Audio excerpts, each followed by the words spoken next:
Hello, good morning, happy Monday, and thank you and congratulations for joining me on 10 Minutes to Get More, where you always learn a tool, a tip, or a technique to get more from your career or more from your commercial teams. So today I'm talking, and for the next few weeks actually, this is a little mini series about when you start in a new role.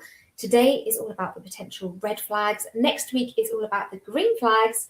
And the last week is my recommendations of what I think you should be doing in a new role. And if you want any help with that, get in touch. But first, a story. You've inherited a fucking shit show.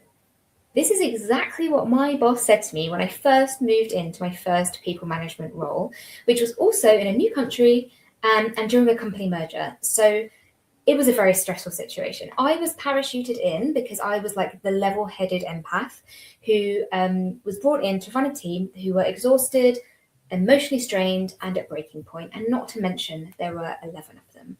It was anything but easy. Although I came across very level-headed and I never got angry or upset, I was like a duck, I was paddling beneath the water.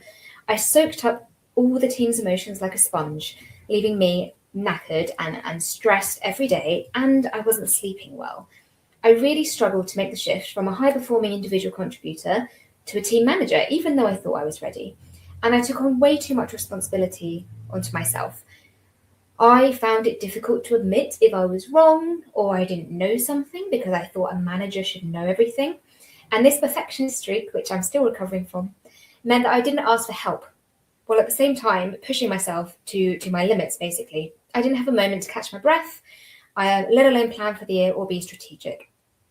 And all this left me feeling quite lonely, exhausted, and convinced basically I would never be able to do this job. Like I'd been promoted to the limits of my capacity and I was going to be found out and probably going to lose everything I'd worked towards for years in my career.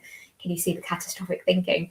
It took months for my nervous system to kind of settle down and for me to feel like I knew what I was doing. But as you know, in our industry, we don't have months to work out before something else changes. And sadly, this is really common. I've heard the same story over and over again from my clients where they aren't getting all the tools and support that they need to do well in their new job. So today I'm sharing a few red flags. And if you notice these things are happening in your new role, be aware of them, see what you can do about them, and always, have a plan B. This does also apply for new roles within the same company, like mine was, a promotion or a lateral move, not just new companies, because when your role changes, your responsibilities change, expectations change, and your stakeholders change. That's really important. So all of my red flags and my green flags next week are going to be based around the pilot principle. Now, the pilot principle are the 4 key pillars to making the most out of your career and getting the most out of your teams. I share the same framework with both individuals and with companies. So I'm going to start over here with support. This might be the obvious one. If you're having some red flags in your new job, this might be the first one you notice. So particularly, no support from your boss. There might be a feeling that, senior people can just work things out. You've already got a lot of experience, so you should just be able to slot in. But in reality, your boss needs to help guide you into what this new role means in terms of your job description and your goals, but also how you need to turn up and who you need to talk to. So your boss is really the key foundation that's going to be helping you. If you don't have a regular one-to-one in the diary, try and get one in. Also within support, and that your boss can help with, but it's on you as well, is to help create a network of support. So mapping out your stakeholders in the company, people that can support you and people that can help you get things done, especially if you're becoming a people manager for the first time. Part of your job is to unblock obstacles for your team. And if you don't know the right people, you're going to find that really difficult. Moving on, we're going to this pillar here, which is slick communication.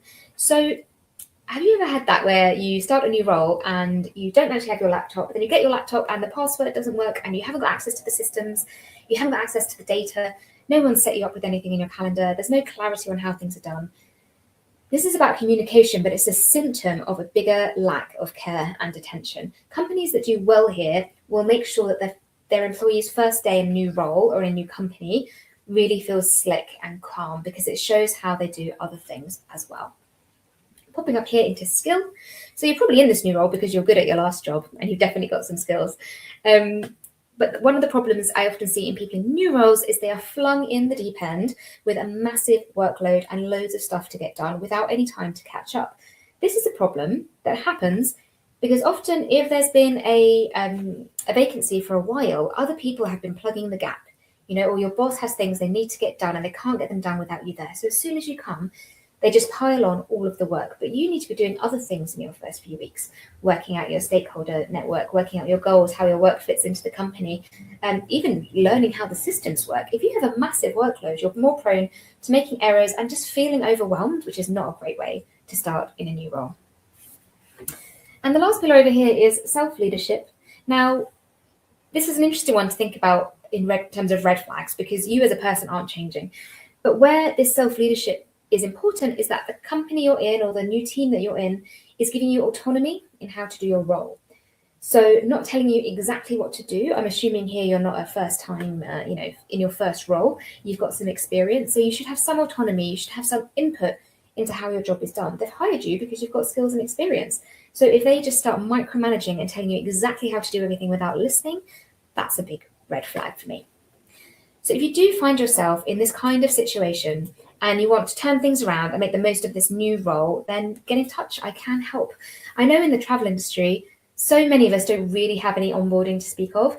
They don't give buddies when you're a director or a head of anymore. They just sort of fling you in and expect you to hit the ground running. Maybe, they're making you watch 90 onboarding videos that are mostly irrelevant. That's a true story from someone I heard last year. Or you get fobbed off onto HR and get onboarded by HR rather than getting quality time with the people who actually understand the work you do. So if you would like some kind of a sounding board, someone who's an industry expert as well as qualified to support you, do get in touch. I have a program called Momentum, which is the 100-day accelerator. Just popping up a QR code there. That's the 100-day accelerator with a co-pilot in your pocket. That's me. So you can be better than anyone expected in your new role. Momentum is great for people stepping up into new, bigger roles, maybe a head of or a director role, or into a bigger regional remit than they had before.